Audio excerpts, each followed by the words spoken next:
안녕하세요, 범심입니다. 네, 오늘 드디어 2차 추경안이 확정되었습니다. 그래서 소상공인 지원과 저소득층 지원 등 앞으로 여러 정책들이 새로 시행됐는데요. 오늘은 2차 추경 내용 중 반드시 여러분들이 알고 계셔야 하는 내용 5가지를 최대한 이해하기 쉽게 정리해봤습니다. 그럼 바로 시작해볼게요. 첫째, 긴급생활안정지원금. 긴급생활안정지원금은 코로나19 장기화와 급격한 물가 상승 등으로 현재 어려움을 겪고 있는 저소득층을 위해서 준비한 지원금인데요. 먼저 지원 대상자는 기초생활수급자와 차상위 계층, 한부모 가족 등 약 227만 가구에게 1인당 40만원씩 지원금을 지급하기로 결정되었습니다. 그래서 보시는 표처럼 현재 생계급여나 의료급여를 받는 분들은 1인 가구 40만원, 2인 가구 65만원, 3인 가구 83만원으로 7인 가구까지 지원한다고 하는데요. 주거급여나 교육급여, 차상위 계층, 한부모 가족에게는 1인 가구 30만원, 2인 가구 49만원으로 7인 가구까지 지원받을 수 있는 금액을 꼭 확인해 주시면 좋을 것 같아요. 그래서 언제 지급하냐?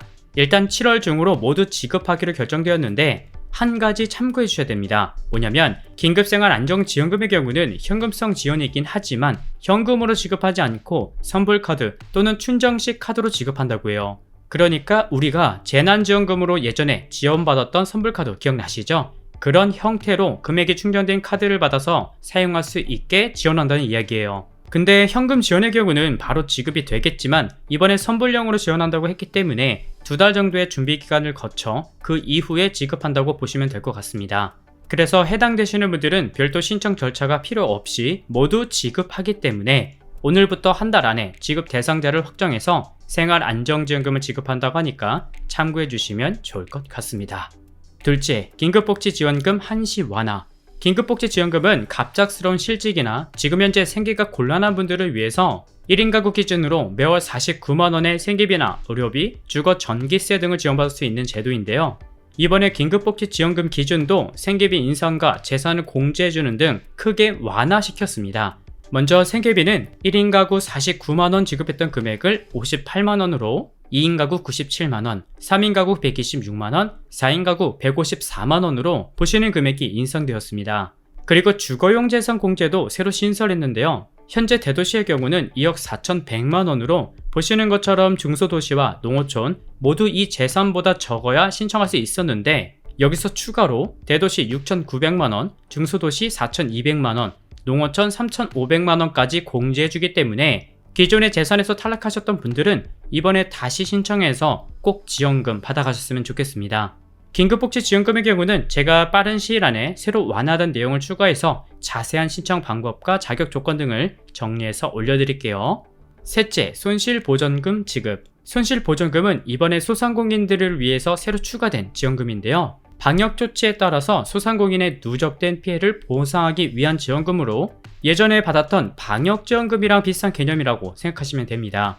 그래서 오늘 추경안이 국회에 통과됐기 때문에 5월 30일 오후부터 손실보전금을 신속하게 지급하고 지급액은 업체별 매출 감소율에 따라 최소 600만원부터 최대 1000만원까지 지원한다고 합니다.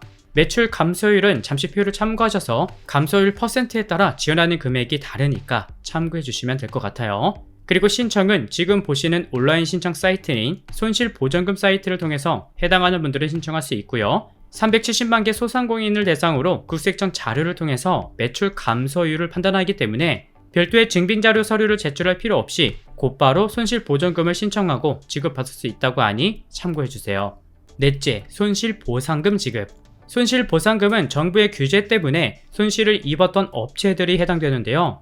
손실보상금도 오늘 추경이 확정됐기 때문에 빠른 시일 안에 손실보상심의위원회를 열고 1분기 손실보상 대상자와 보상금 산정 방식 등의 기준도 정한다고 합니다. 그래서 먼저 1분기 손실보상금 기준을 정한 다음 지급은 한 달 이내로 모두 지급할 수 있게 시행한다고 하는데요.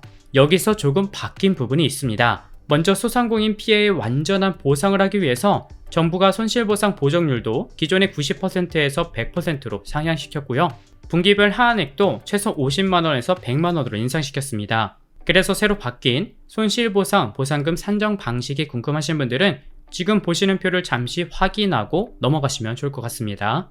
아마 대부분 지난해 4분기 손실보상금만 받으셨을 거예요. 하지만 이번에 지급하는 손실보상금은 1분기 본지급이라는 점과 손실보전금과 손실보상금은 둘 다 중복으로 받을 수 있다는 점도 꼭 기억해 주세요. 다섯째, 농축산물 할인 쿠폰 지급. 정부가 코로나19 장기화로 위축된 농축산물과 수산물 시장을 활성화하고 최근 노파만 가는 물가 상승을 대비해서 20% 할인 쿠폰도 추가 발행하기로 했는데요. 이번에 발행하는 20% 할인 쿠폰의 경우는 온라인과 오프라인에서 모두 사용할 수 있고요. 크게 대형마트나 전통시장, 중소형 마트 또는 배달앱 등 다양한 곳에서 1인당 최소 10,000원 이상 할인받을 수 있는 쿠폰을 지급한다고 하니까 요새 계란이며 돼지고기며 김치, 과일 등 안 오르는 게 없었던 것 같은데 매일 치솟는 밥상 물가 부담을 정부가 조금이라도 줄이려고 시행한다고 하니 이후에 자세한 소식이 나오면 다시 알려드리도록 하겠습니다. 오늘은 이렇게 2차 추경안 확정 소식을 준비해봤는데요. 이후에 각 항목별로 자세한 신청 방법이나 신청 절차 등을 다시 정리해서 알려드리도록 하겠습니다. 그리고 무엇보다 앞으로 신속하게 잘 진행되는 게 가장 중요한 것 같습니다. 오늘은 여기까지 준비했고요. 저는 다음 영상에서 다시 인사드릴게요. 시청해주셔서 감사합니다.